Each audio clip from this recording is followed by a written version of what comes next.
අයිබෝවන් කියලා ප්‍රාර්ථනා කරනවා යාළුවෝ හැමෝටම. ඉතින් ඔයාලා thumbnail එකේ දකින්න ඇති අද මම කතා කරන්නේ මේ විශේෂ පන්සලක් ගැන, සිද්ධාස්ථානයක් ගැන.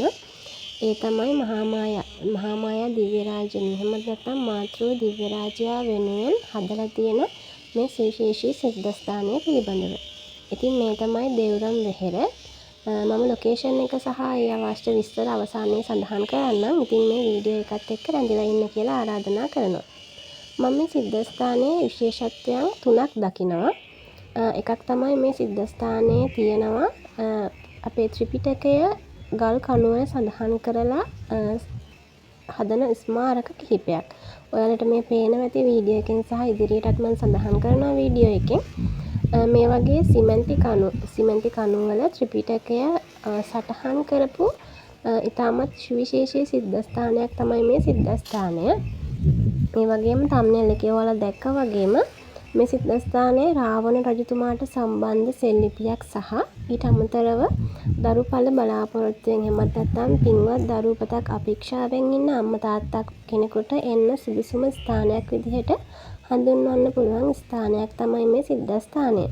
ඉතින් ඒකට හේතුව තමයි මේ ලෝකයේ පින්වන්තම පුත්‍ර රත්නය සිද්ධාර්ථ කුමාරයාගේ අම්මා වෙන්න මේ මහා මායා දේවිය. එහෙමත් නැත්නම් දැන් මාතෘ දිව්‍ය රාජයා ලෙසින් දිව්‍ය ලෝකයේ වැඩවසන ඒ දිව්‍ය රාජයා වෙනුවෙන් හදපු සිද්ධාස්ථානය නිසා මේ සිද්ධාස්ථානය ඊටාම වැදගත් වෙනවා. ඉතින් ඔයාලට මේ පේනවා ඇති මේ ගල් කණු වගේ තියෙන්නේ ත්‍රිපිටකයේ ග්‍රන්ථාරු සඳහන් කරලා නිර්මාණය කරපු කණු. ඉතින් මේවා ගොඩාරියක් මේ පන්සලේ දකින්න පුළුවන්. ඔයාලට ගියොත් බලන්න පුළුවන් තාම නිර්මාණය වෙමින් පවතින කොටසක්. ඊට අමතරව දැනට නිර්මාණය කරපු කොටසකුත් මේ විදිහට දකින්න පුළුවන්. ඉතින් පන්සලට ඇතුළත් වෙනකොටම තියෙන්නේ මේ වගේ දර්ශනයක්. මේ වගේ අපාය වගේ හදපු ස්ථානයක් තියෙනවා. හැබැයි මම යනකොට නම් වහලා තිබ්බේ. ඉතින් අපි ඉස්සරහට ගිහින් බලමු මේ පන්සල කොච්චර ලස්සනද කියලා ඔයාලටත් බලා ගන්න පුළුවන්. මේ වගේ තමයි පන්සලට ඇතුළත් වෙනකොට තියෙන්නේ. මේ පාර දිගටම ඉස්සරහට යනකොට අපිට බලා ගන්න පුළුවන් චෛත්‍ය රාජායන් වහන්සේ තියෙනවා. ඊට අමතරව ධාතුන් වහන්සේ වැඩ සිටින ධාතුන් වහන්සේලා සිටින ධාතු මන්දිරයක්ද දකින්න පුළුවන්. අපි එහෙනම් ඉස්සරහටම ගිහින් බලමු මේ පන්සලේ තියෙන විශේෂත්වය මොකක්ද? මොනවද මේ පන්සලේදී ඔයාලට බලන්න පුළුවන් දේවල් කියලා.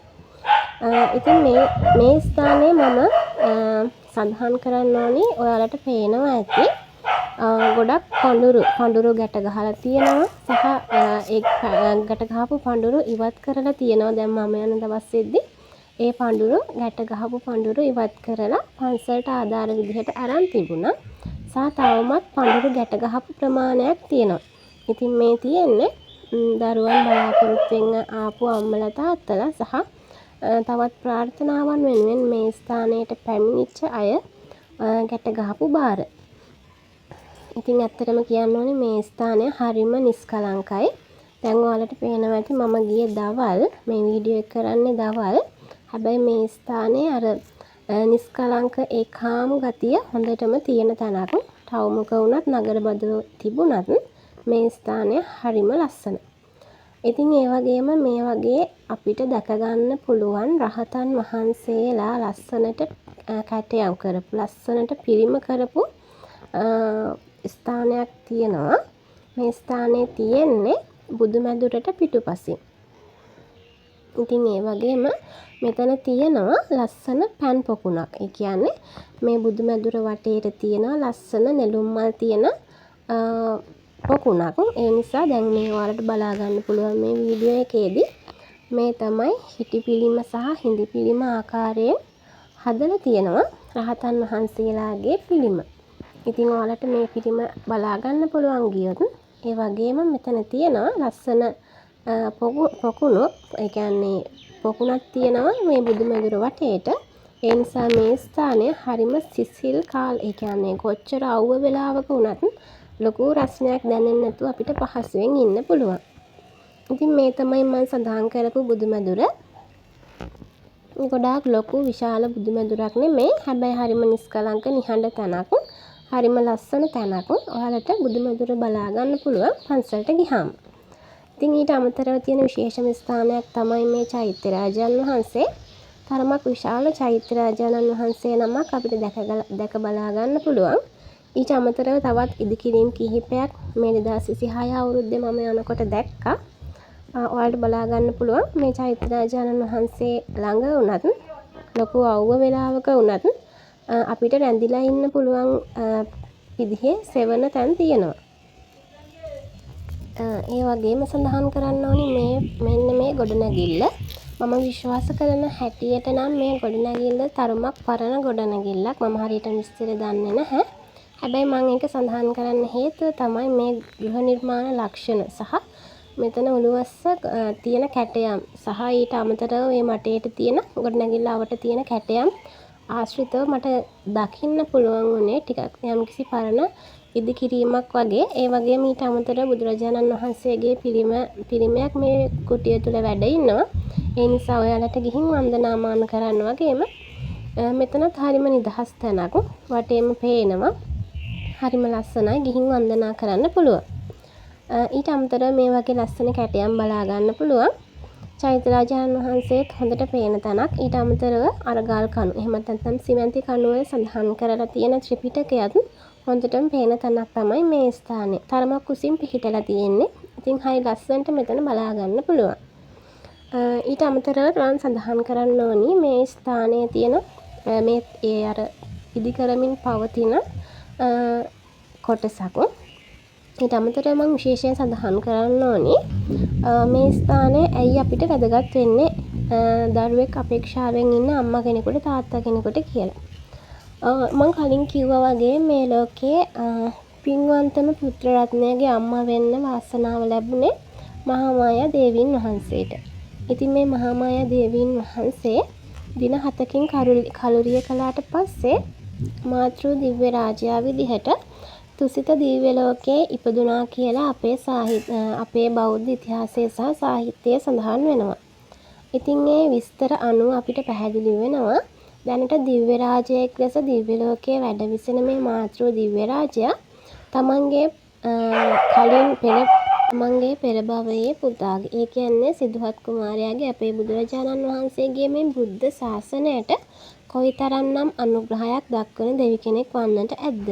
ඉතින් මේ දිව්‍ය රාජාණන් වෙනුවෙන් සහ උන්වහන්සේගේ පෙර භවයේ එහෙමත් නැත්නම් මහා මායා දේවීන් වහන්සේගේ භවය වෙනුවෙන් ඔය උත්තමාවිය වෙනුවෙන් සකස් කරපු මේ පන්සල කොයිතරම්නම් ආනුභාවයක් ඇති පන්සලක් වන්නට ඇද්ද?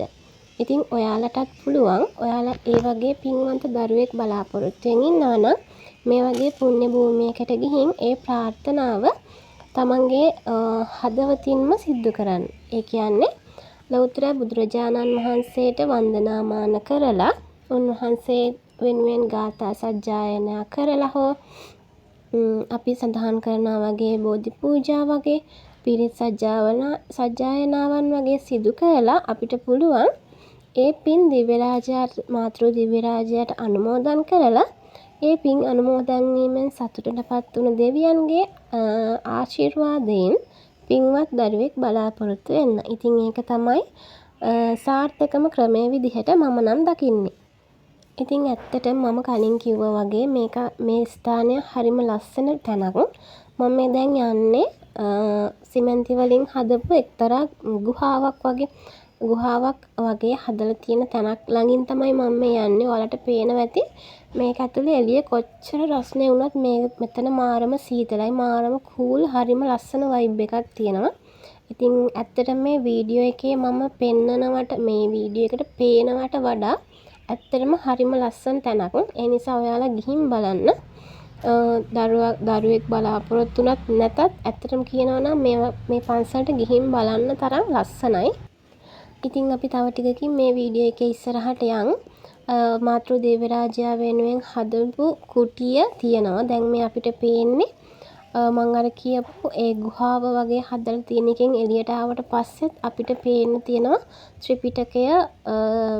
ත්‍රිපිටකයේ අර්ගල් කණු වල එහෙම නැත්නම් සිමෙන්ති කණු වල සටහන් කරමින් කරන ලද ඉදිකිරීමේ තවත් කොටසක්. ඇත්තට මේක විශාල භූමි ප්‍රදේශයක පැතිරලා තියෙන ලොකු නිර්මාණයක් කිව්වොත් ඇත්තටම හරිම සාධාරණයි.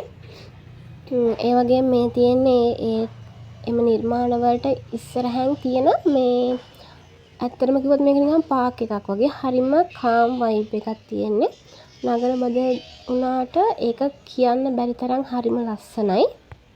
අනිත් විශේෂම දේ තමයි මම මේ යන වෙලාවේ ඒ තරම් සෙනග ඉඳියේ නැහැ සහ මම ගොඩක් වෙලාවට සෙනග මගහරිමින් තමයි මේ වීඩියෝ එක කරන්නේ. මොකද ඒකට හේතුව තමයි මම පෞද්ගලිකව කැමති නැහැ කවුරු හරි වන්දනාමාන කරනවා නම් බාරහාර වෙනවා නම් ඒ අවස්ථාවේ වීඩියෝ එක කරන එක ඇත්තට මේක බාධාවක් වෙන්න පුළුවන්. ඒ නිසා එන්නේ අවස්ථාවල් මගහරිමින් දැන් ඔයාලට පේනවා ඇති යම් කොටසක් තාම ඉදි කරමින් පවතිනවා. ඊට අමතරව මේ පැත්ත බැලුවොත් ගස් වවලා හරිම සිසිල් කාලගුණයක් තියෙන විදිහට හදලා තියෙන්නේ. ඉතින් දිගටම බලාගෙන යන්න. ඇත්තටම මේ හරිය කුරුල්ලෝ ලේන්නු වගේ පොඩි පොඩි සත්තු ඉන්නවා. එයාලා කෑ ගහන සද්දය ඇහෙනවා. හරිම ලස්සනයි. හරිම හිත නිවන තැනක් කියලා කියන්න පුළුවන්. ඊට අමතරව මේ තමයි බුද්ධ මන්දිරය. ඉතින් මම මේ ස්ථානයට ඇතුළත් වෙද්දී ටිකක් හිමින් සැරේ මං ඇතුළත් වුණේ. මොකද කවුරු හරි කෙනෙක් ඇතුලේ වන්දනාමාන කරමින් ඉන්නවා නම් සමහර විට ස්වාමීන් වහන්සේලා වන්දනා කරනවා වෙන්න පුළුවන්. එහෙමත් නැත්නම් ගිහි කෙනෙක් වන්දනා කරනවා වෙන්න පුළුවන්. ඉතින් ඒ නිසා එකපාරටම අපි දැන් පන්සලකට යනවා නම් කඩාගෙන බිඳගෙන එතෙන්ට යනවට වඩා හිමින් සැරේ ගිහින් බලනවා කවුරු හරි ඉන්නවා නම් වන්දනාමාන කරනවා නම් එයාලට අපෙන් බාධාවක් වේද අපෙන් කරදරයක් වේද කියලා බලලා ඉතින් මං හිමින් සැරේ මේ පඩිපෙළ නගිමින් බුද්ධ මන්දිරය ඇතුළට යන ගමන් තමයි මේ ඉන්නේ. ඇත්තටම මෙතනත් හරිම ලස්සනයි. හරිම මං ඇත්තටම කියනවා නම් යම්කිසි ගුප්ත ස්වභාවයක් මට දැනුණාදෝ කියලා හිතෙනවා. මොකද ඒ තරම් එතන හරිම ලස්සනයි කාම්. මම යද්දි කවුරුත් ඉඳියේ නෑ. ඉතින් මම කලේ වීඩියෝ කරන එක නවත්තලා එතන ටික වෙලාවක් නතර වෙලා ඉඳලා බුදුරජාණන් වහන්සේට වන්දනා කරලා ටික වෙලාවක් එතෙන්ටලා ඉඳගෙන ඉන්න එක. මොකද හරිම හිත නිවන තැනක්. මොකද අපිට මාතෘ දිව්‍ය රාජයාට වන්දනාමාන කරන්න කලින් අපේ බලාපොරොත්තු ගැන කියන්න කලින් මේ වගේ තැනක නතර වෙලා හිත නිදහස් කරගෙන බුදුන් වහන්සේට වන්දනාමාන කරලා යන්න තියෙනවා නම් ඒක හොඳයි කියලා මට හිතුණා. ඉතින් මං කවුරුත් නැති නිසා වීඩියෝ කරන එක නවත්තලා මම බුදුන් වහන්සේට වන්දනා කරන්න පටන් ගත්තේ මෙතන ඉඳලා. ඉතින් ඊට අමතරව කියන්න ඕනි මේ තැන ගැන තවත් විශේෂ දෙයක් තමයි මෙන්න මේ වගේ ස්ථානයක් තියෙනවා. මෙතන මේ බෝධිසත්ව පිළිමයක්. එහෙම නැත්නම් අවලෝකිතේශ්වර බෝධිසත්ව පිළිමයක් එහා පැත්තෙන් තියෙනවා සහ ඊට අමතරව මේ ඉස්සරහින් ඔයාලට පේන්න තියෙන ගණ දෙවියන්ගේ පිළිමයක්. ඊට අමතරව මෙතන තියෙනවා මෙන්න මේ වගේ යම්කිසි ඉදිකිරීමක්. ඒ ඉදිකිරීම අපි අතුලට ගිහින් බලමු කොහොමද කියලා. දැන් මම මේ යන්න හදන්නේ තාම මේ වීඩියෝ එකේ හැමෝම බලාපොරොත්තුෙන් ඉන්න ඇති ස්ථානයකට. ඒ තමයි මහා මායා දේවීන් වහන්සේ. එහෙමත් නැත්නම් මාතෘ දිව්‍ය රාජානන් වහන්සේ වෙනුවෙන් ඉදි කරලා තියෙන කුටිය ඇතුළට තමයි දැන් මම මේ හිමින් සැරේ යන්න හදන්නේ. ඇත්තටම මෙතන ඇතුළට ගියාට පස්සේ මට දැනෙන හැඟීම මම දන්නේ ඔයාලට කොහොම විස්තර කරන්නද කියලා. අපි ඇතුළට ගිහින් බලමු. ඇතුළට යද්දි මේ වගේ තමයි තියෙන්නේ. ගල් කණු වගේ සිමෙන්ති කණු වලින් ඉදි කරපු එතරම් ලොකු සංකීර්ණ ගෘහ නිර්මාණ ලක්ෂණ නැතත් මෙතන හරිම ලස්සන තැනක්. බුදුන් වහන්සේට වන්දනාමාන කරලා තමන්ගේ පූජාවන් ඉවර කරලා මෙතනට එන්න. ඇත්තටම මෙතන හරිම නිදහස් තැනක්. ඔයාලගේ බලාපොරොත්තු හිතේ තියෙන ප්‍රාර්ථනාවන් මේ ලෝකේ පහළ වෙච්ච උත්තමාවියන්ගෙත් උත්තමාවියකට කිව්වොත් හරි එම් උතුම් මහා මායා දේවීන් වහන්සේට එහෙමත් නැත්නම් මාතෘ දිව්‍ය රාජානන් වහන්සේට කියන්න මෙතන තමයි හොඳම තැන. උන්වහන්සේ වෙනුවෙන් ඉදි කරලා තියෙන තැන, ඒ උත්තමාවිය වෙනුවෙන් ඉදි කරලා තියෙන තැන. ඉතින් මම යනකොට මෙතන මාමා කෙනෙක් ඉඳියා සහ ඊට පස්සේ මාමා එතනින් පිටත් වෙලා ගියාට පස්සේ තමයි මම මේ වීඩියෝ එක කරන්නේ. ඇත්තටම හරිම ලස්සන තැනක්. හරිම හිත නිවන තැනක්. මම ටික වෙලාවක් ඉඳගෙන ඉඳියා කල්පනා කළා මගේ හිතේ තියෙන දේවල් කිව්වා. ඉතින් හරිම ලස්සන තැනක්. ඉතින් එතනින් එළියට ආපු ගමන්ම මම මේ දැන් ඔයාලට පෙන්නන්නේ රාවණ රජතුමාගේ පරපුරේ මිනිස්සු වෙනුවෙන් කරලා තියෙන සෙල්ලිපියක් කියලා කිව්වොත් හරි. ඉතින් ඇත්තටම මම මෙතන ගොඩක් වෙලා ඉඳලා මේක කියෙව්වා. හිතේ තියෙන දේවල් නම් ඇත්තටම ගොඩක් තියෙනවා. මොකද රාවණ රජතුමා කියලා කියන්නේ අපේ රටේ ඉඳපු ශ්‍රේෂ්ඨතම රජතුමා කියලා කිව්වොත් මම නිවැරදි කියලා මම හිතනවා.